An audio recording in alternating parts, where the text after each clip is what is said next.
No dia 7 de fevereiro, o ministro do Desenvolvimento Agrário, Paulo Teixeira, assinou uma portaria que prorroga a substituição da DAP pela CAF por mais um ano.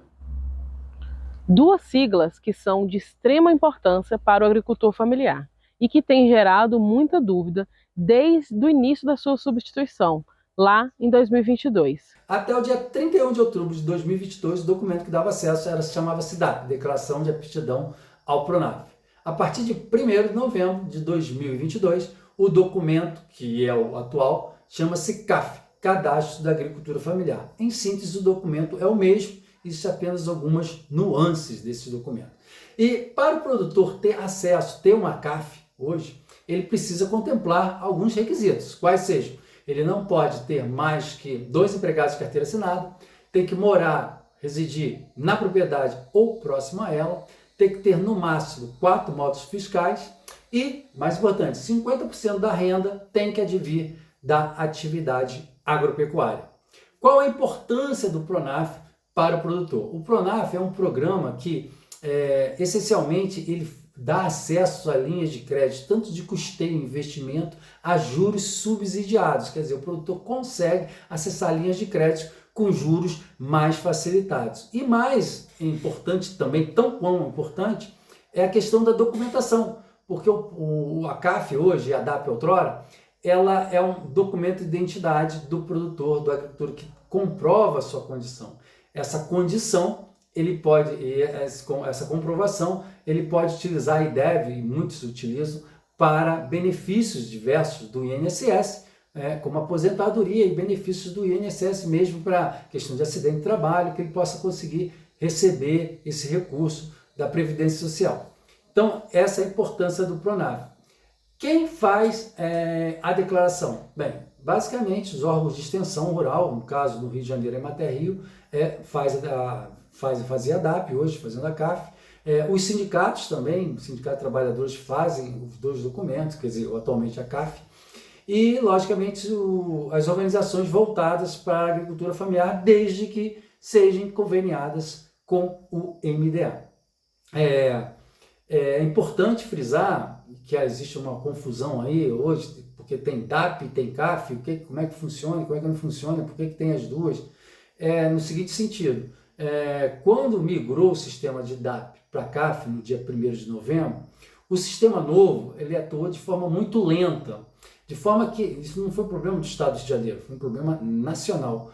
E aí o governo federal identificou isso e no dia 8 de fevereiro fez uma resolução estendendo as DAPs, ou seja, prorrogando as DAPs que venciam a partir de 8 de fevereiro. Por exemplo, se você é produtor e sua DAP venceu hoje, por exemplo, você não precisa correr para renovar como CAF, porque ela vai ser prorrogada até o dia 31 de janeiro de 2024. Agora, se por acaso sua DAP venceu entre o dia 1º de novembro, dezembro do ano passado, janeiro desse ano e até o dia 7 de fevereiro, nós obrigatoriamente temos que fazer uma CAF. E agora o sistema já está paulatinamente melhorando.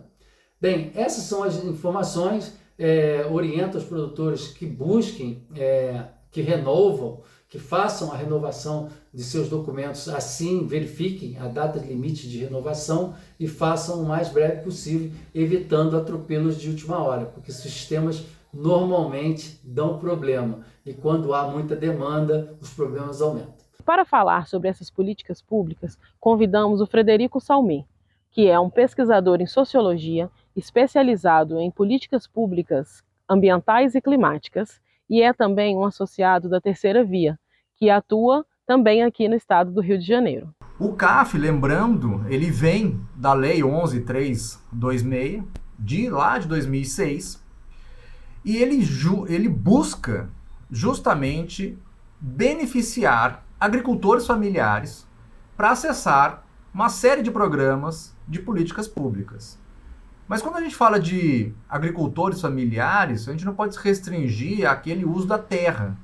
Então, exemplos de quem se encaixa nessa definição de agricultor familiar são pescadores artesanais, são aquicultores, extrativistas, quilombolas, assentados da reforma agrária, empreendedores gerais com suas famílias rurais, assim como outras formas associadas que você tem de habitação e uso do seu modo de vida dentro daquele espaço territorial. Bom, se você se encaixa num desses grupos, para que serve? Então, para que eu tenho que ter um cadastro, que é o antigo DAP, que agora vira CAF? O CAF, ele serve justamente como uma identidade que você pode, uma vez sendo atestado que você é agricultor familiar, acessar determinadas políticas públicas. Bom, que tipo de políticas públicas nós estamos falando? Tem uma série de políticas, dezenas. Nós estamos falando desde, por exemplo, assistência técnica e extensão rural, que é a ATER, que você pode receber via uma entidade estatal. Então, você pode ser assessorado, por exemplo, por um Senar, por um Sebrae.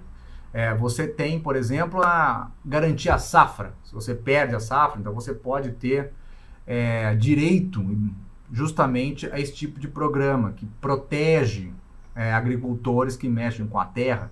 Você pode, por exemplo, comercializar junto a entidades estatais, via, por exemplo, ao PNAE, que é o Programa Nacional de Alimentação Escolar, onde atende todas as merendas a nível municipal. Você pode, por exemplo, vender seus produtos para o PAA, que é o Programa de Aquisição de Alimentos. Tem várias modalidades. Você pode também entrar no PNPP, que é o Programa Nacional de Proteção e Uso de Biodiesel.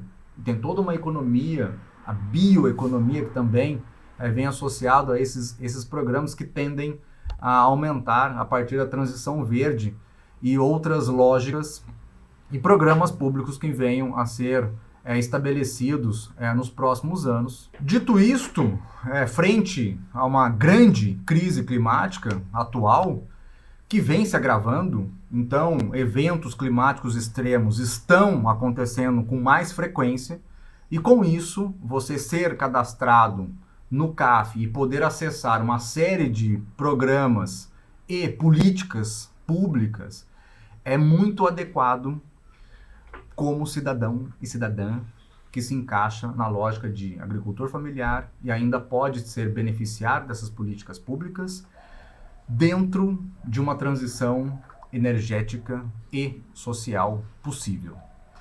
Fiquem bem, mais informações busquem no site, principalmente junto às secretarias que estão vinculadas direto à agricultura familiar e desenvolvimento regional, e também Ministério do Meio Ambiente e Mudança do Clima, assim como o Ministério da Agricultura, que são dois ministérios que promovem de maneira muito genuína esses programas, além das entidades estatais a nível estadual e municipal.